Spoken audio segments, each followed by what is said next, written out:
Hi guys, Assalamualaikum. Welcome back to my YouTube channel. So, hi korang. So, hari ni aku nak cerita kisah benar. Korang tahu tak hari ni aku nak cerita kisah benar tentang apa? Okey korang, sebelum aku nak bagi tahu, jangan lupa like, komen, share and subscribe. Like, subscribe sebanyak 100k. Jangan lupa tekan butang subscribe dan tekan butang loceng. So hari ni aku nak cerita pasal kisah benar tentang hari tu ada orang request dekat aku lah. Dia cakap dekat aku dia nak kisah seram kanak-kanak. Dia nak aku buat cerita kisah seram kanak-kanak. So hari ni aku nak buat kisah benar pasal kartun kanak-kanak. So hari ni aku nak buat kisah sebenar Masha and the Bear.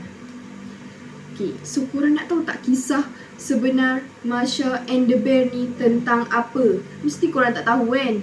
Korang tengok je cerita ni tapi korang tak tahu kisah benar dia. So kalau korang nak tahu, korang kena tengok video ni sampai habis. Dan jangan lupa subscribe, jangan lupa like sekali, okey?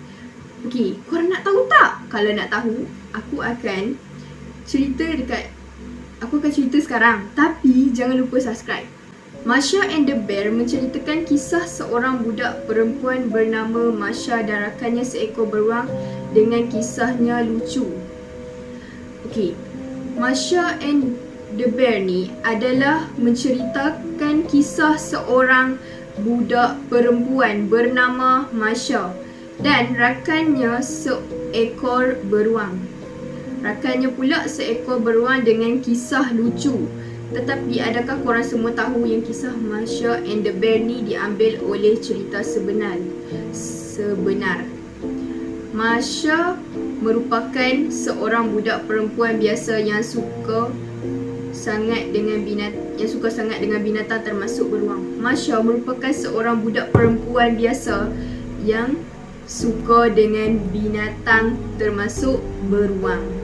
Suatu hari di kampung Masha akan berlangsung pertunjukan sirkus.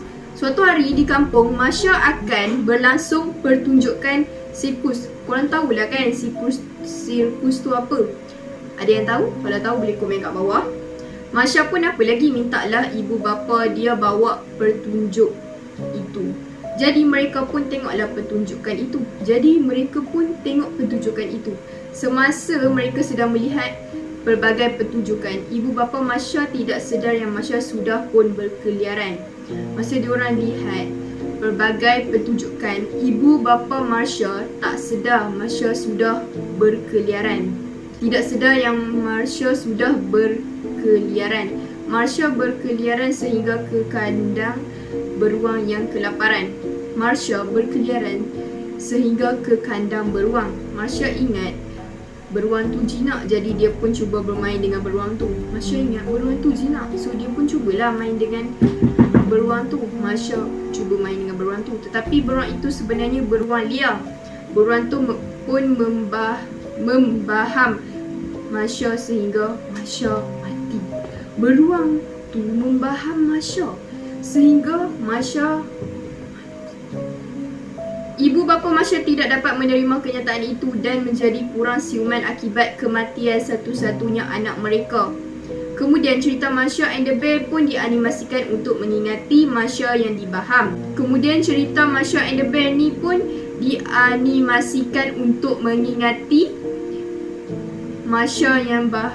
Masha yang dibaham beruang.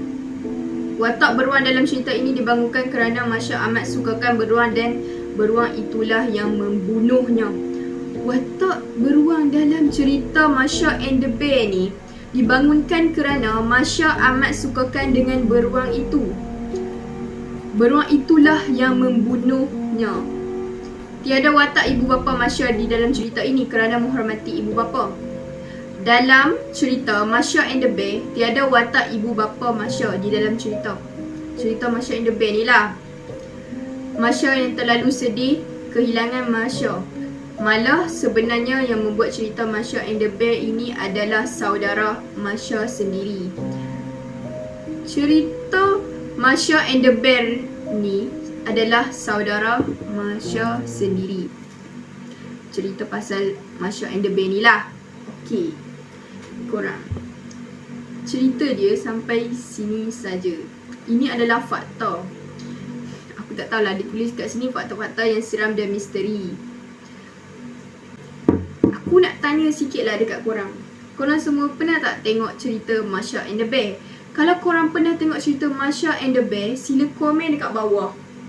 Okay, korang pernah tengok dulu ke sekarang? Cuba komen dekat bawah. Aku pun nak tahu juga. Aku tak ingat lah. Aku rasa aku macam, aku tahulah kartun Masha and the Bear ni, tapi aku tak berapa suka sangat. Aku tak suka sangat lah tengok Masha and the Bear. Dulu aku tengok cerita kartun pun aku tengok cerita yang biasa-biasa lah. Cerita macam Upin Ipin, Doraemon, yang tu je lah. Aku tak tengok lah yang macam cerita macam Masha the Bear ni, aku tak tengok. Tapi aku tahu cerita dia. Yelah, mana tahu lah korang tengok dari dulu sampai sekarang ke, atau korang tengok dulu saja. Sila komen kat bawah. Tak ada komen pun tak apa, aku tak paksa.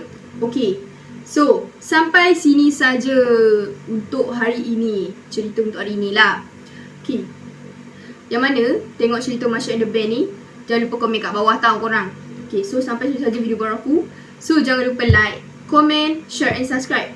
So bye, see you next time video. Esok ada video baru. Jangan lupa tengok video baru untuk esok. Esok video special untuk korang semua. Bye korang, esok tiada cerita hantu. Bye.